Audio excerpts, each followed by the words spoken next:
I love experiments. Over the years, I've created a children's book. I did some drawing and some writing about being a new dad. And, each of those could have been something that I could have taken further and could have been a career path, but those experiments along the way don't have to be the thing. But to live more purposefully, it's to find more time when you're in the flow and get feedback from that. Fear held me back for years, and I didn't realize like that it was like the best signpost for where to go. I traveled, backpacked, and I was looking for clarity and I was looking to figure it all out. I didn't really figure out what I was going to do with my life, but my takeaway from that is you don't need to know the whole map, but you just start taking those small steps. Magic will happen if you just be and let things flow. Ben, welcome. It's so good to have you here. It's my pleasure. Thank you so much for having me. Yes, so could you tell us a little more about what are you currently doing and what are you focused on? Yes, I'll jump right into it. So I help mid to senior level professionals land their ideal next role.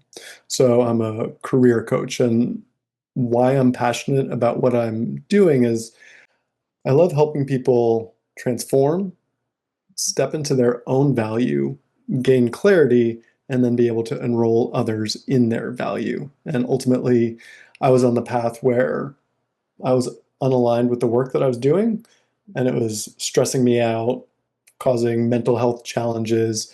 And through a long journey of healing, getting clear on my vision, and executing, I've found that alignment, and I want others to have that so that they can find more fulfilling work. I love that. And you summarized it so well.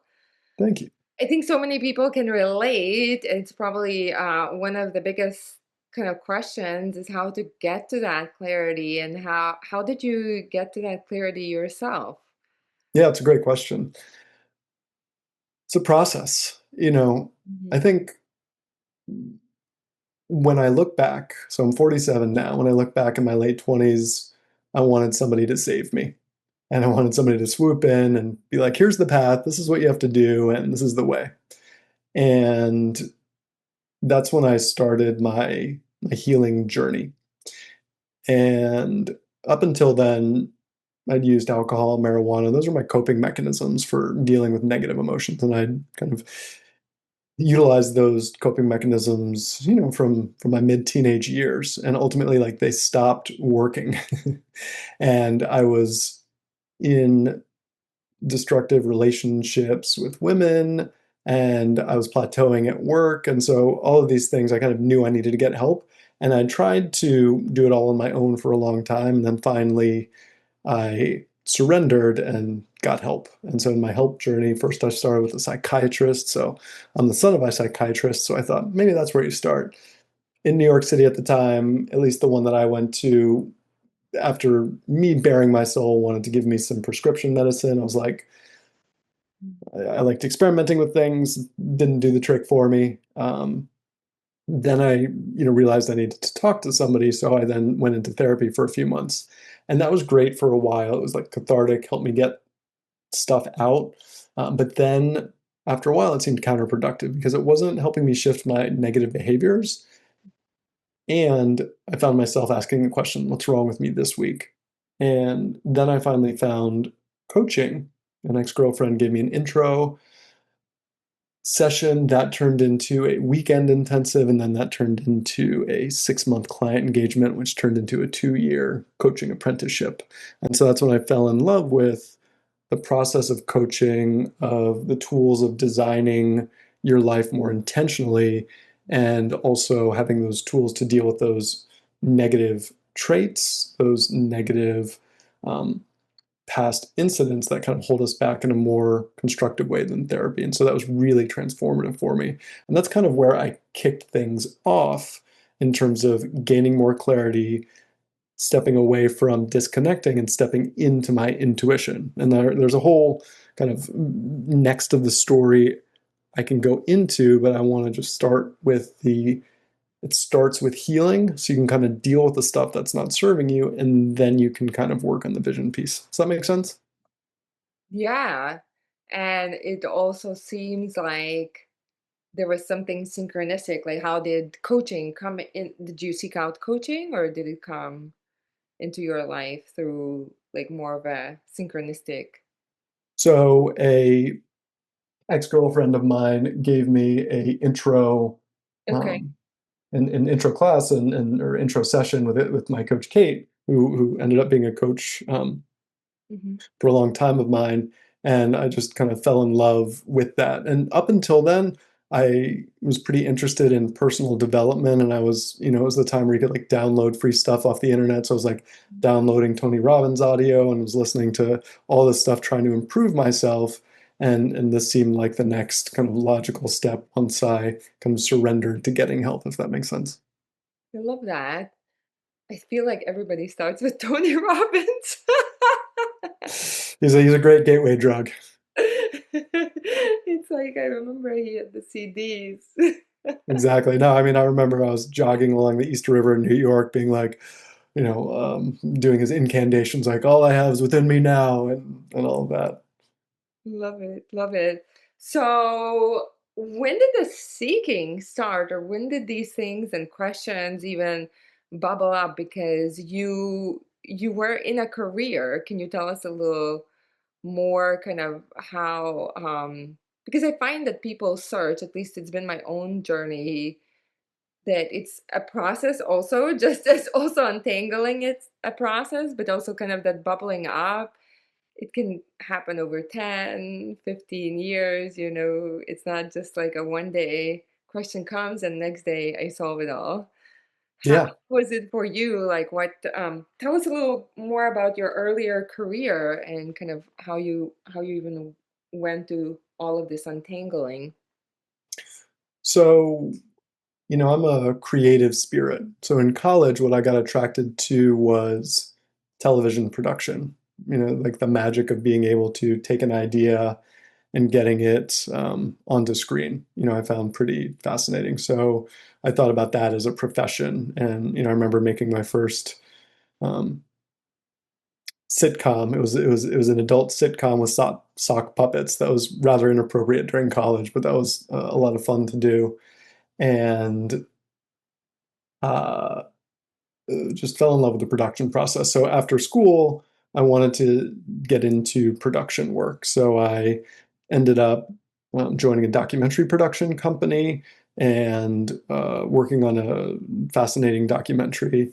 And then I ended up also as a associate producer, assistant producer for Sporting Dog Chronicles, which is a hunting dog show. I was just trying to get any gig that I could. So I went to school at Tufts and graduated, went back home to the DC area. And those are the opportunities there that I was able to get. And just to highlight there, networking allowed me to get those, as well as interning, working for free. Um, so I was always striving for a career where I could be part of a creative process, but I also was business minded and I did not want to live the life of an artist.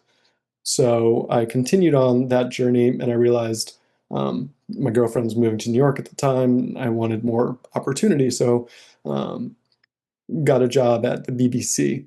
And that was exposed me to a lot of the business world of television. But I was pushing paper, working on co-production deals as an assistant to an executive. And that I was like, this isn't creative enough. So then went into a creative studio that did animation and interactive work.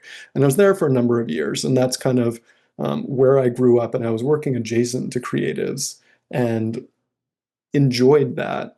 Digital interactive work was growing a lot during this time. And I was learning more about producing projects like that. But this was also the time where, I kind of had my dark night of the soul where I was like, this is cool. It looked cool and it was cool, but I was like, this doesn't feel aligned with where I really want to go.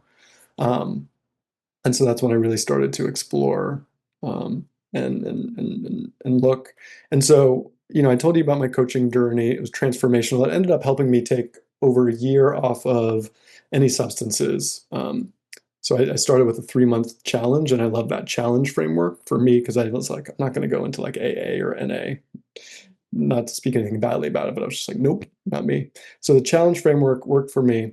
And then I ended up getting a job on the agency side. So I was working in a creative studios that served agencies, went to the agency side and worked on bigger projects, bigger clients, etc.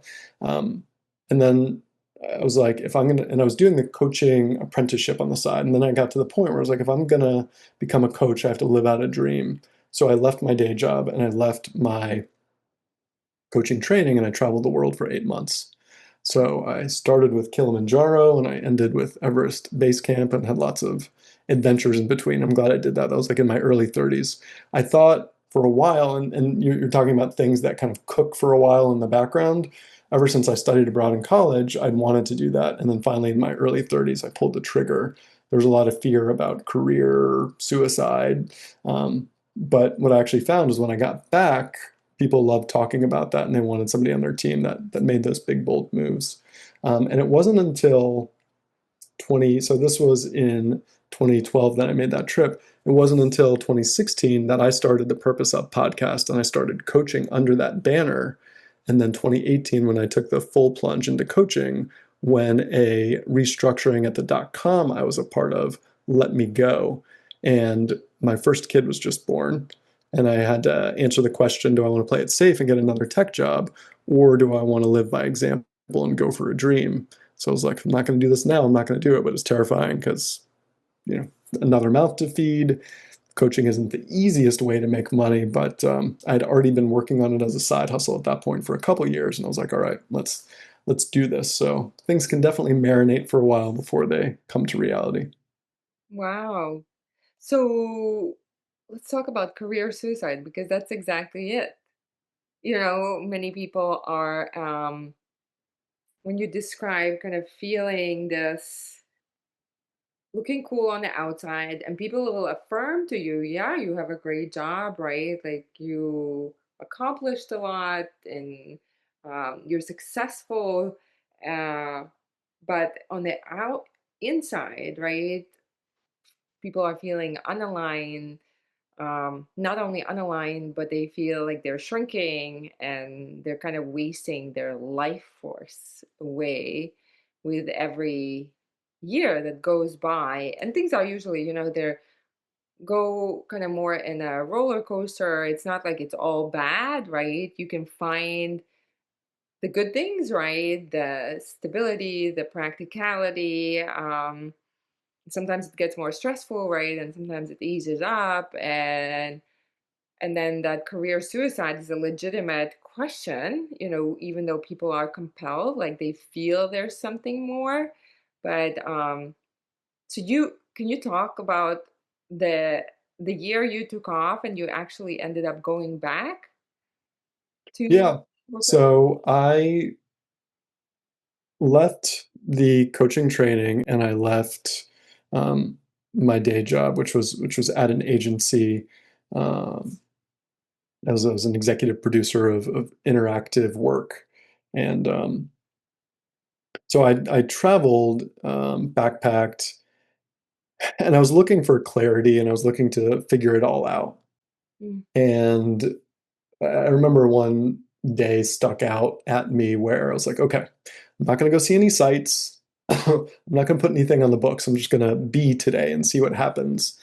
And it was when I was in India and was in Varanasi along the Ganges River, which is a very holy, spiritual place. And so I just went to the river. And at first, this little goat came up to me, and I ended up just like playing with this like goat that was just having some fun. And it was actually like fun. I was like holding his head and he was trying to like butt me. Um, and then, I walked down a little bit later and I ran into somebody that I'd met in Cambodia a couple months earlier and started talking to him. And then these holy sadhus come and start talking to us. We end up smoking hash with them.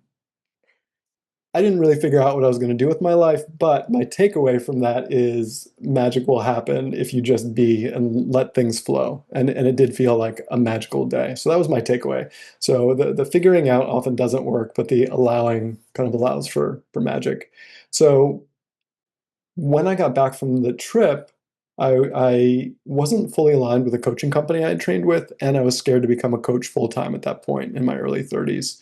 So I went back into the advertising world and started with freelancing, and then ended up getting a full time position and went from executive producer and went to another agency, director of production. And again, it was those things that look good on paper, making more money, and I enjoyed the work, but there was also this gnawing of like, this is not my purpose. Like, this isn't really like, this is good, but it's not really like, I forget where the quote that I read it from. Wasn't something that like made my heart sing. Um, and I knew that I wanted to do something where I could help people, but also wanted to do something where I could make money too. I wasn't attracted to the nonprofit world because I'm like, that's a sentence to not making enough money. That's probably a negative belief, but um, so that's when I really started to explore the purpose question. I started the Purpose Up podcast then, Mhm. interviewing people living purpose-led lives to inspire others to do the same and to, be surrounded by some of those folks. And I started coaching as a side hustle and figuring out where was I going to add the most value to folks. And I'd originally been trained as an overall life coach with career as a piece of that, but I honed in through some business coaching on the career piece of Mhm. that and had a lot of success leveraging my branding background, my project management skills, and gained a lot of skills in the process to be able to deliver what clients needed to help solve their problems. And so there was a lot of trial and error there in terms of understanding how the business of coaching worked and how to deliver excellent results for clients. Mhm. I love that. How, if somebody's listening, because I mean, I think that is one of the biggest obstacles and biggest um, things that prevent people from leaving, first of all, the jobs, and second of all, for um, finding that thing or starting something is that lack of clarity. I'm gonna be talked about it being a process, right? There's an introspection. Um, like you said, that you can't always figure it out, like force it in your mind. And then you took the time off.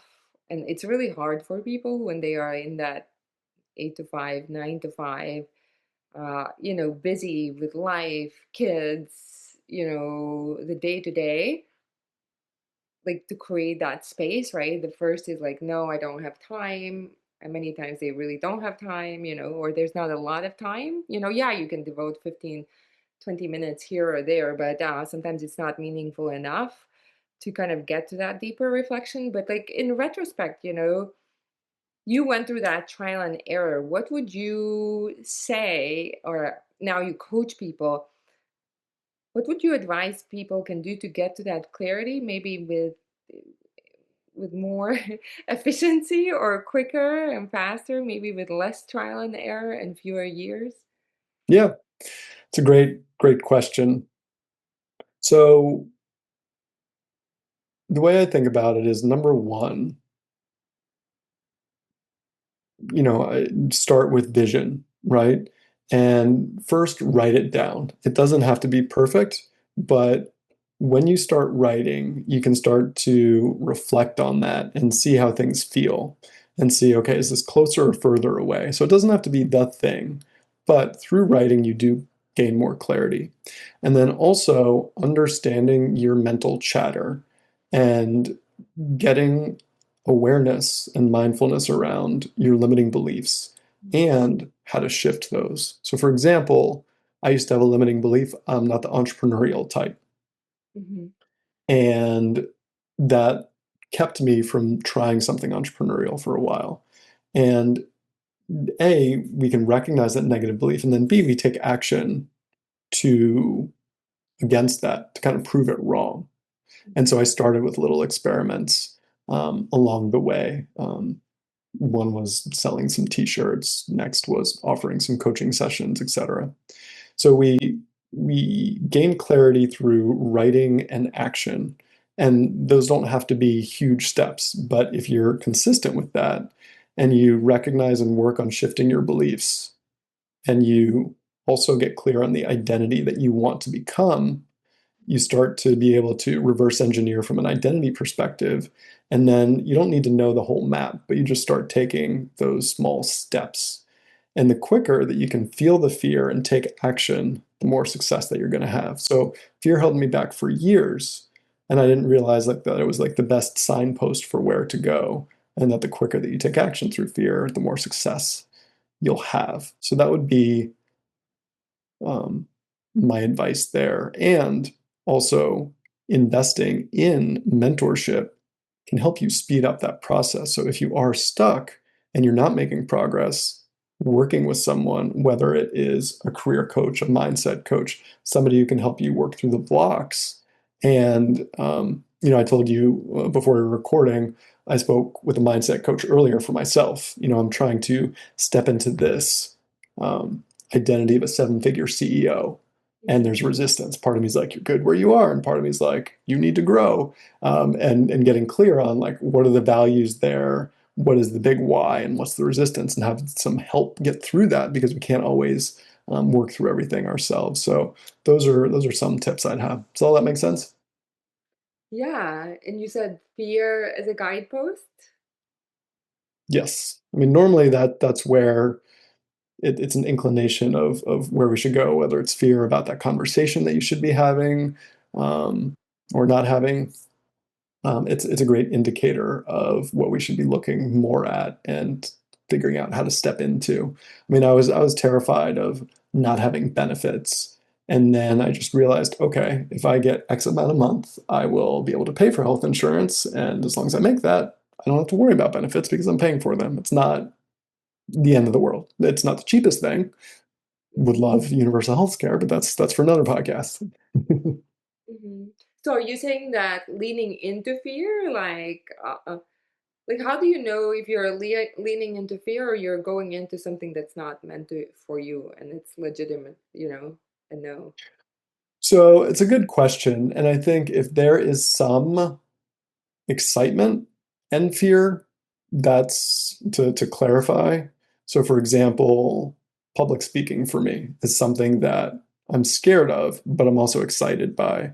Coaching was something that I was scared of and also excited by. Stepping into this, you know, CEO mode is something that I'm excited by, but also scared by. So, um, I think if it has a hint of excitement or think of a hint of something that you like or interested in, but you're like, no, I can't do that. Whether like starting a podcast, for example, there's probably part of you that's like, who am I to do that? Um, I just wrote and released a book, and part of me was like, who are you to write a book, etc. So it's those things where you step through that fear of imposter syndrome and who am I to do this? Mm. Tell us more about the book. Yeah, thanks for asking. So it's called Purpose Up, Break Free and Find Work That Matters. And essentially, it's the book that I wish I had when I was a hot mess in my late 20s, where there's this three-step process of work on healing yourself. Mm, And I've been exploring all these different modalities for letting go of what doesn't serve us so that we can have a clear channel for intuition and source. Then we can work on this vision, mhm, starting to go to the vision gym, right? We may not have this clear picture at first, but if we start living a more vision driven life, then that gets easier and it's a skill to develop. And then lastly, what are the strategies and tactics to bridge the gap between where you are and where you want to be? Whether it be landing a new job or starting a side hustle, et cetera. What are those practical steps to take there? So it's meant to be this complete picture for this earlier me and anyone who's kind of like struggling with those sorts of challenges. mm. I love that. And the book is out now? Yeah, it actually just launched this week. I've got a proof copy right here. So yeah, Mm, you can find it on Amazon, and it's been an adventure. beautiful. And So purpose up. yes, So and to that end, I love experiments. uh-huh. So over the years, I've um, created a children's book, Little Benny Piggy and Courage for the Win. I did a dad blog, I Hope I Don't Kill It. That helped me. I did some drawing and some writing about being a new dad. And each of those could have been something that I could have taken further and could have been a career path, but those experiments along the way don't have to be the thing. But to live more purposefully, it's to find more time when you're in the flow and get feedback from that. Mhm. So I encourage people to experiment with projects that don't have to be the thing, but could get you skills and experience towards something that you find more flow and enjoyment in. I love that because how did you then, you said you started coaching, life coaching from all the experiments, right, that you tried. And I totally agree. You have to beta test because you can write down all the visions you want, but you don't really know. You can conceptualize how you will feel doing something all day long, but you don't really know until you do it. And how did you know that career coaching was the experiment that will convert into something that you actually want to do? Yeah, it's a good question.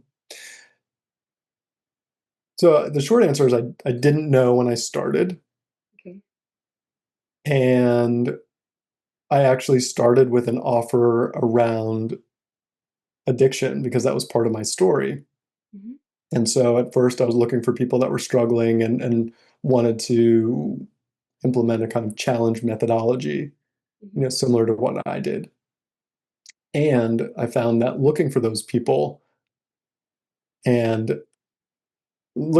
was pain because they were hiding and they often weren't ready to make that change. Although there's plenty of people that are like, I'm the stop drinking coach or the stop doing whatever coach, and they do well. So I'm not saying it's not possible. And I've seen folks coach on that well, but I didn't have luck with that at first. And then I decided to leverage, my background in corporate in terms of hiring teams and running teams and leverage my branding experience. And, I just started with a few friends, and I helped, one of my friends move from Providence to New York and pivot from PR to um, the ad world. And I've actually worked with her a couple times, and you know, she's making multiple six figures now, and she's doing amazing. And it was gratifying, and I was good at it. And I also realized how I could get better. And from a coaching perspective, business wise, what I learned is that you need to solve a problem that people are willing to pay for, Hmm. and they need to think that that's the problem. So I could be a coach and I could be like, I'm going to help you transform, and people are like not up at night thinking I need to transform. They're like, I need a new job because this job sucks. And so you get in with the problem, help them with that problem, but there's also a lot more transformation you can do once you're in there. And so, for example, a couple of my clients who have dealt with complex PTSD in the past, I've advised them on different paths to explore to help them get rid of that. And so, for example, one of those is ketamine therapy, and that's been life changing for them. So, depending on what a challenge that some people are facing, we get to kind of look at the whole person, and I enjoy doing that. And the career is like the avenue in to help in that process, if that makes sense. How many people that are feeling kind of that all on paper, but questioning everything? I love how you put it, while secretly questioning everything. How many people do you see roughly, who end up changing careers, like going from a job to job versus starting something on their own? I think most people that I work with are looking for that more next aligned role because often they're in a toxic environment or they're not growing. And part of that transformational process is helping them step into their own power and value and confidence and Mhm. releasing those things that aren't serving them so that they can attract a higher quality opportunity, Okay. be enrolled in themselves so they can enroll others in their value. And then oftentimes what I'll do is then they'll have that next role, but they'll want to be like, this isn't the end game. And I'll Mhm. brainstorm with them, what is that experiment? What is that side hustle? Mhm. And I love helping folks take that 0 to 1 exploration process. thinking about it from a branding and a business model perspective. And so I think the side hustle is a great entree into exploring those different possibilities. Um, and you kind of like do that once you've got more solid footing. I don't often recommend people jump off the cliff without a parachute. Some people do that. That scares me. Tell us more about this being enrolled in yourself and then enrolling others. Yeah. So I remember a leadership program I did. There was a saying that life is an enrollment game. You're either being enrolled or you're being enrolled in another person's vision.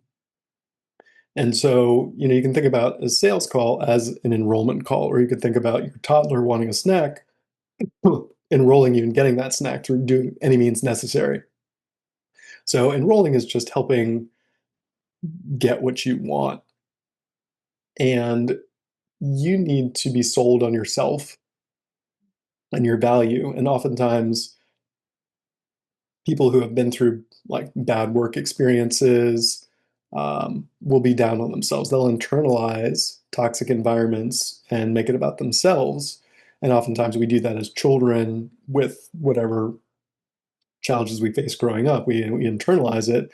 And so we need to recognize that, let it go, and then step into I am worthy, I am valuable, and these are my unique gifts, these are my unique skill sets, and this is why I'm uniquely suited to be the powerhouse for XYZ. So we need to help you step into that so that you can help others see that. And it's not just a logical piece, it is energetic, it's psychological. Like you need to level up your energy and frequency so that others like feel that. Does that make sense? So, what you're saying is that oftentimes we are not seeing our own value. Yeah, 100%. I mean, I was talking with a prospective client today, and she's in a sales environment, company's not doing well, not great product market fit. A lot of salespeople are used to winning, and when they don't win for a couple of years, they're like, "What's wrong with me?" Mhm. And it's hard for them to see the forest for the trees, even if they logically can. Emotionally, it's like, I'm a failure, and so you gotta help shake off some of that Mhm. so that they can kind of get back into their badass mode and then attract that opportunity. Yeah, it's kind of like, I mean, it can go pretty deep. Like, if you don't see your own value and don't internalize it, and I guess show up as it, how can you sell others on it? But it's not just a psychological process. No, it's energy. Mhm. And some of the work that I also do in my program, there's this great modality called RIM. It's regenerating images in memory. Okay. And you can look it up on RIM Institute, and it's great for processing emotional, subconscious stuff that's stuck. And I got certified in this, and I actually now kind of outsource that work in my program with some partner practitioners. But if you imagine, like, oh, I forget the author that I'm blanking on the book, but I'll get it to you later. Where feelings get stuck inside your body, Yeah. and once we release that, then we can raise our energy levels and feel freer and kind of release those things that are encumbering us. And so that work is an important piece um, to leveling up that energy level. And I've also experimented with plant medicine too. That's like that as well. It's like you can make these like big leaps releasing stuff. And that's where I think you can level up quickly. But they actually did studies on RIM, and it activates the same part of the brain with neuroplasticity that plant medicine does. So you don't need to do plant medicine in order to get some of the benefits of that type of transformational work. I've never heard of it. So I said that, well, I was just looking it up as you're talking, that the method is developed by Dr. Deb Sandella. I don't know if that was the name you were looking for. Um, that yes, she's the founder of RIM, and that she's an amazing woman, and she's but what I was thinking about was the book The Body Keeps the Score, and that's Bessel van der Kolk. And I know they've collaborated and presented together before. Beautiful, beautiful. Fascinating, right? It's like career change. I think it's so much deeper work if you really want to find that alignment. Um, and you mentioned also the children's book, yeah? How did that was that just one of the experiments? How did that come to you? So that leadership program that I described to you, we had it was like a 3 or 4 month program, and we had a stretch assignment, and the assignment was do something that you wouldn't otherwise do. Mhm. And writing a children's book had been in the back of my mind, but now I had this extra container of accountability as well as a time crunch to it. So I was like, all right, let's do this. And I had those doubts, like, who am I to write a book, Mhm. children's book? I'm not a children's book author, but I thought about the story, um, and it's semi-autobiographical, so it's Little Benny Piggy and Courage for the Win, and the story flowed once I started writing, and it was about um, a little pig who went to the park and was scared, didn't know anybody there, but wanted to play with kids and felt like he was fat and didn't fit in. And a wise squirrel encouraged him to feel the fear and do it anyway and introduce himself. And he ended up introducing himself and playing in the game. And, he went up there with intention and courage and, fear, taking action through fear. And he ended up making friends and having a great day. And what was fun about that was I got to draw and sketched out everything. And then I realized if I want this to be like a cool children's book, maybe my rudimentary drawings wouldn't be great. So I found an amazing illustrator on Fiverr, and I worked with her to bring it alive. And I'd always wanted to create a Kickstarter too. So I used a Kickstarter to gain interest and to help fund it. And then through that process, was able to find what's called a hybrid publisher, where um, they help distribute the book for you.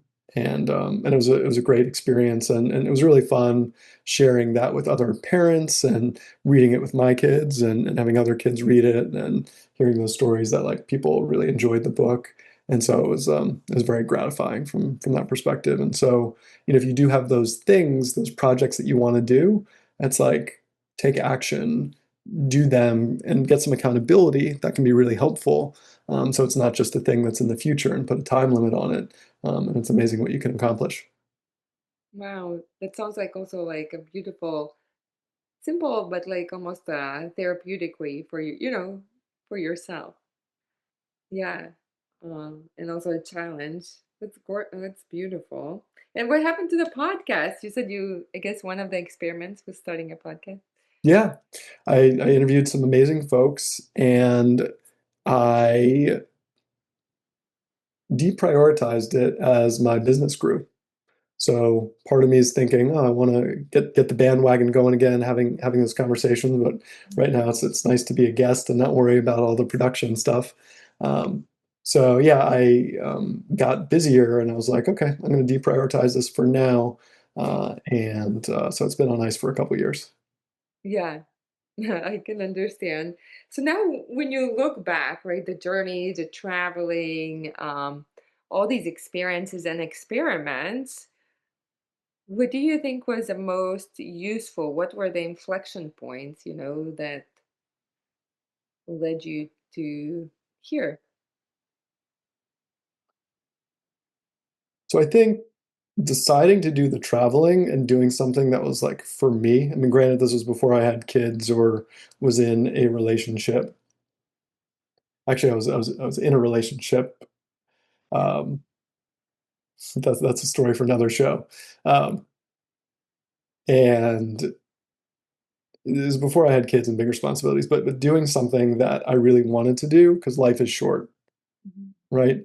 And I remember I was inspired by Tim Ferriss' podcast, and he had recommended the book Vagabonding, and it's a great book about backpacking, but also about philosophy.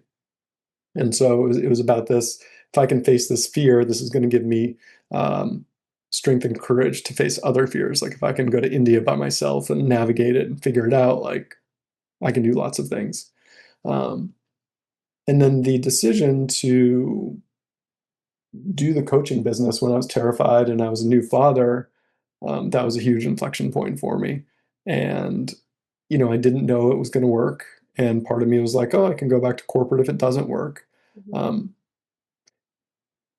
and just a funny kind of side story about that, I think intention is key.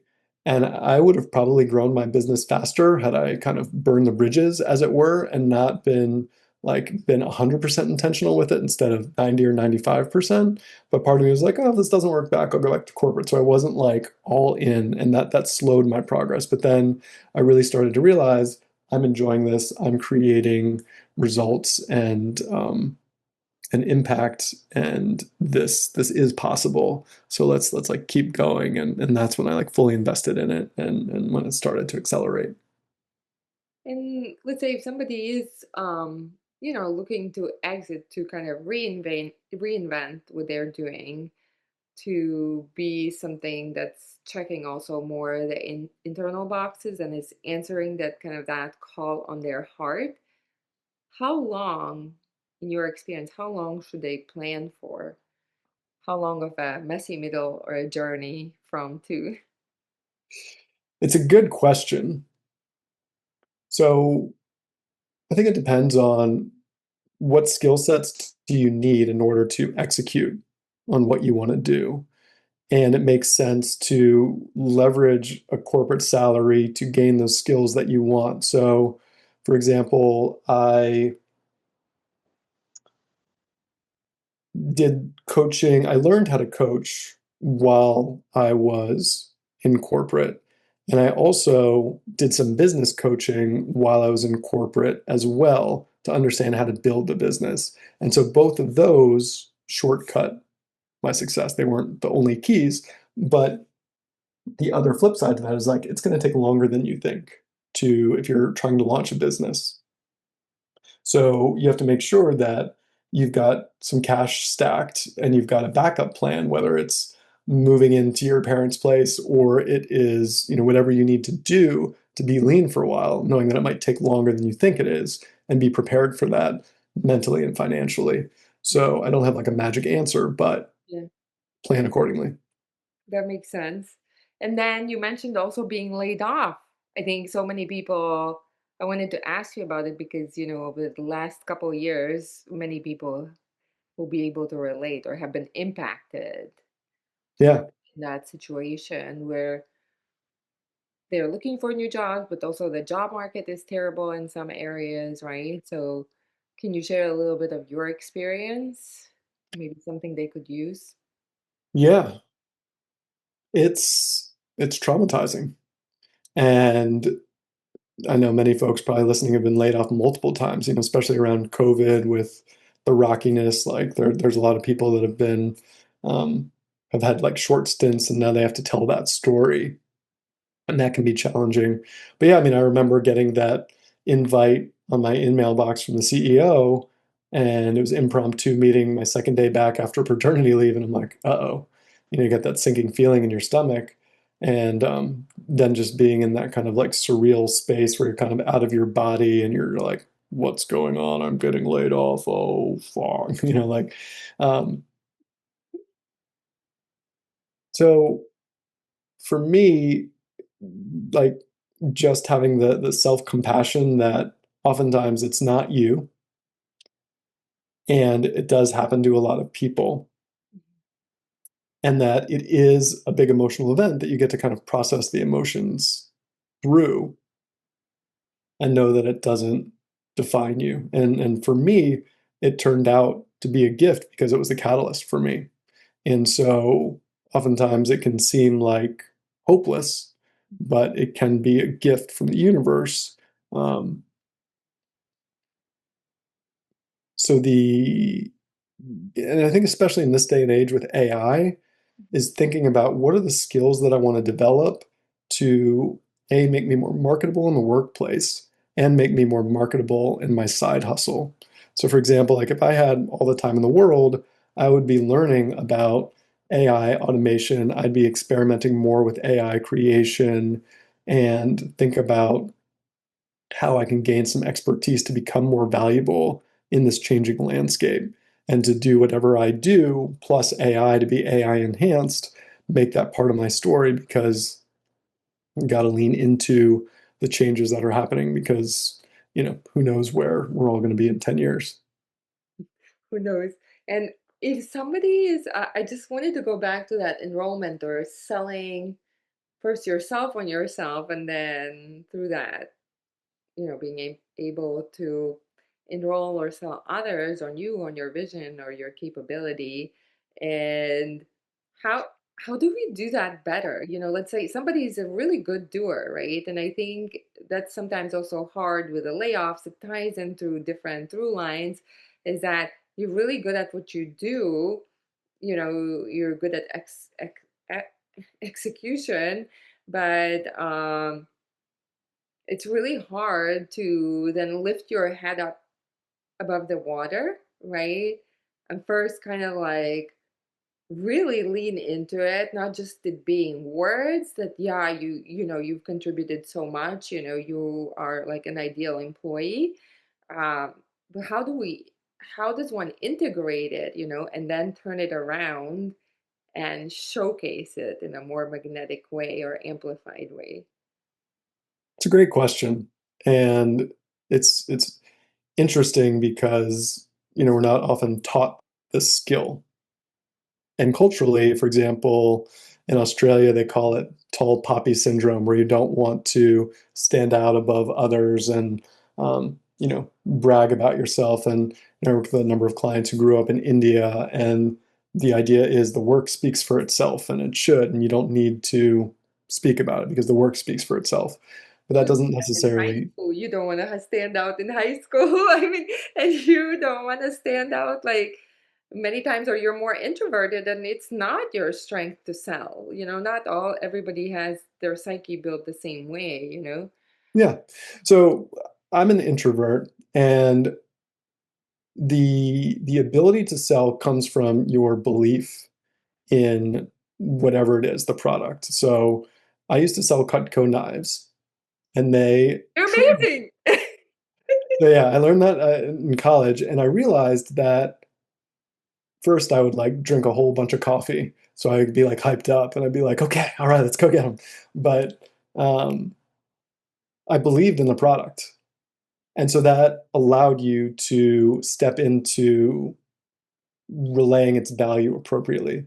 So that's why working with a coach can be helpful because it's believing in your value and you stepping into those ways of being confident, secure, and then it's reviewing your wins and owning them and owning your unique gifts and being able to tell those stories powerfully and then matching that to what their needs are, where you know you create a frame where you're a unique category of one. It's like I know you're speaking with a lot of great candidates, but with my experience with X, Y, and Z and my innate abilities with ABC, you're not going to find somebody that is uniquely suited to hit the ground running with this job as I am.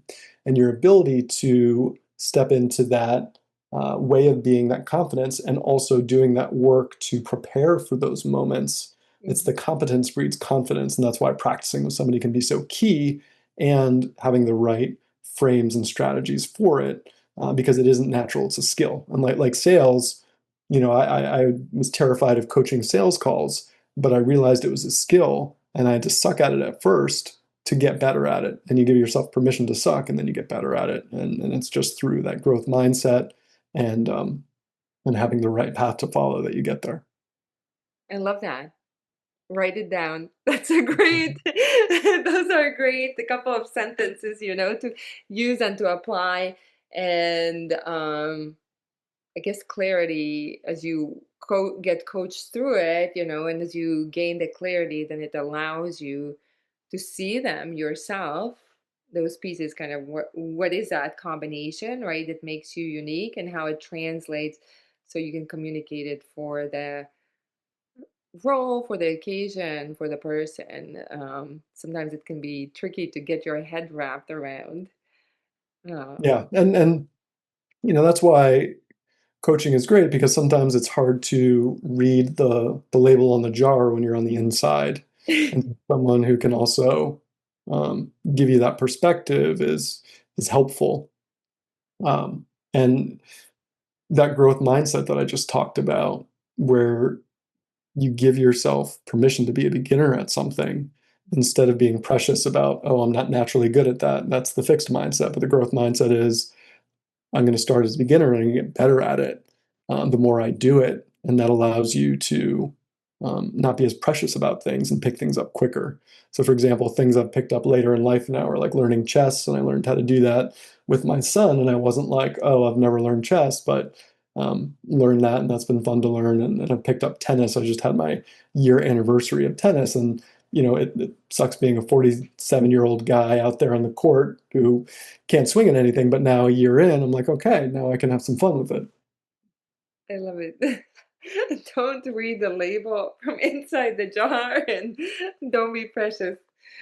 And but what did you say about, like, obviously there are some things we are built in ways where some things come more naturally for some people than others, right? Our psyche is built like the window, the lens through which we look at the world. There are different combinations, and not everybody will be a superstar basketball player, even regardless of the height. You might not have the physical sensory talent that some other people are much better at handling their body naturally because that's how their psyche is built, versus somebody's just like they can spend all their life 24 hours a day, trying to, and somebody else will do that in a month because they have this intelligence, this body, physical intelligence of maneuvering their body better. So how does one know how to delineate what to pick up, right? Where to apply this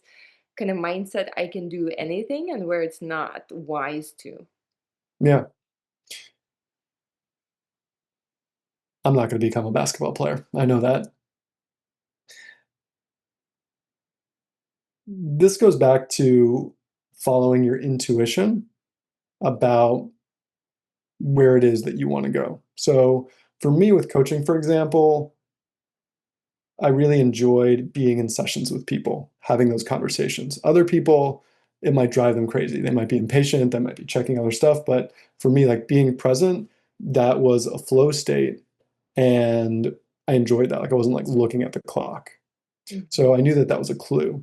And then there's skill sets to build around that to be able to enable that to be my job. Mhm. And some of those skill sets, like for me, I'm doing some Facebook advertising. I like the creative part of advertising, but like the media buying and trying to figure out what works, I like avoid that sometimes. And the sales, I went from being really bad at it to okay, and I'm okay, and I could spend some more time getting to great. So I think you think about where you want to spend your time.